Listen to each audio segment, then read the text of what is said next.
Langkah pertama, masukkan 350 gram tepung ketan putih ke dalam wadah. Kemudian tambahkan 200 gram kelapa parut. Untuk kelapa parutnya ambil yang bagian putihnya saja. Lalu tambahkan 2 sendok makan gula pasir atau setara dengan 30 gram. Garam setengah sendok teh. Vanili bubuk setengah sendok teh. Kemudian semua bahan ini kita aduk dahulu sampai tercampur rata.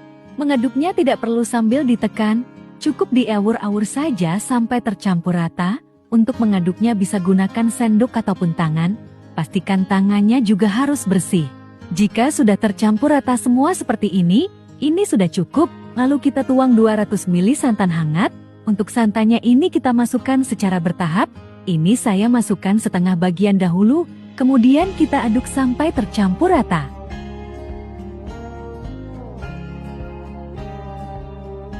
Dan ini adalah penuangan santan yang terakhir. Lalu adonan tepung ketannya kita aduk rata sampai adonannya kalis dan mudah untuk dipulung ataupun dibentuk. Jika adonannya sudah tercampur rata dan adonannya juga sudah kalis dan bisa dibentuk seperti ini sudah cukup. Adonannya bisa kita sisihkan dahulu. Kemudian kita siapkan secukupnya pisang yang sudah matang. Untuk pisangnya bebas saja. Boleh pakai pisang jenis apa saja.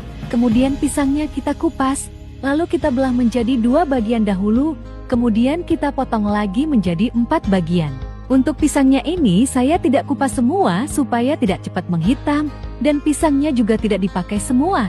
Yang terpakai hanya 4 buah. Selesai pisangnya kita kupas. Kita siapkan wadah. Lalu ambil secukupnya adonan ketannya tadi. Kalau mau ditimbang adonannya kurang lebih 50 gram. Kemudian adonannya kita pipihkan melebar. Setelah kita pipihkan seperti ini, lalu beri isian potongan buah pisang tadi. Kemudian kita tutup dan adonan ketannya kita bentuk lagi berbentuk lonjong. Pastikan saat membentuk adonan, permukaan adonan harus sampai halus supaya isiannya tidak bocor. Dan seperti ini hasilnya. Kita lakukan proses ini sampai semua adonan selesai dibentuk. Dan ini dia adonannya sudah dibentuk semua. Satu resep menghasilkan 15 buah. Ini sudah siap untuk kita goreng. Kita masukkan satu persatu adonan yang telah dibentuk tadi ke dalam minyak goreng yang telah panas. Lalu ini kita goreng dengan api sedang sampai warnanya golden brown.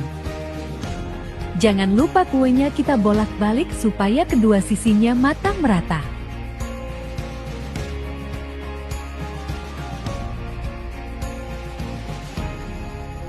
Jika kedua sisinya sudah matang merata semua seperti ini sudah cukup. Kuenya bisa kita angkat dan pindahkan ke dalam wadah.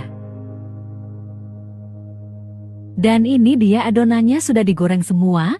Ini kita sisihkan dahulu. Langkah selanjutnya kita akan buat bahan balurannya. Masukkan 150 gram gula merah ke dalam taflen. Tambahkan 30 gram gula pasir. Air putih sebanyak 50 ml. Garam setengah sendok teh. Kemudian kita nyalakan api kompornya di api sedang. Lalu larutan gula merahnya kita masak sampai gula merahnya larut, mendidih dan sedikit mengental serta berbusa sambil terus kita aduk.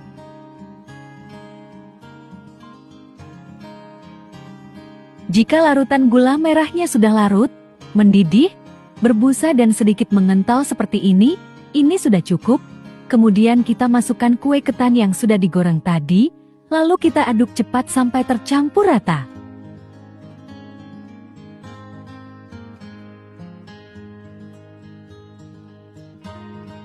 Jika sudah tercampur rata semua seperti ini sudah cukup. Lalu matikan api kompornya, kemudian kita tambahkan 25 gram wijen yang sudah disangrai, lalu kita aduk cepat sampai gula merahnya kering.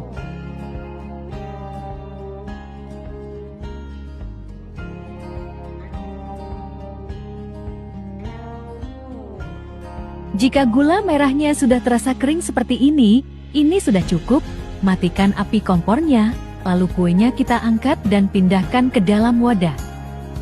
Dan ini dia kue tradisional dari olahan tepung ketan dan pisangnya sudah jadi. Ini namanya gemblong isi pisang ataupun getas gula merah isi pisang. Rasanya manis, renyah di luar tapi tetap lembut di bagian dalamnya. Kalau mau dijual, Kalian bisa jual 2 ribuan per bijinya ataupun dijual di mika plastik seperti ini. Satu mika bisa isi 2 atau 3 kue. Untuk estimasi harga, bisa disesuaikan dengan modal harga bahan baku di setiap daerah. Oke, sekian dulu video dari saya. Semoga video ini bermanfaat untuk kalian. Jika kalian suka dengan video ini, jangan lupa like, komen, dan subscribe.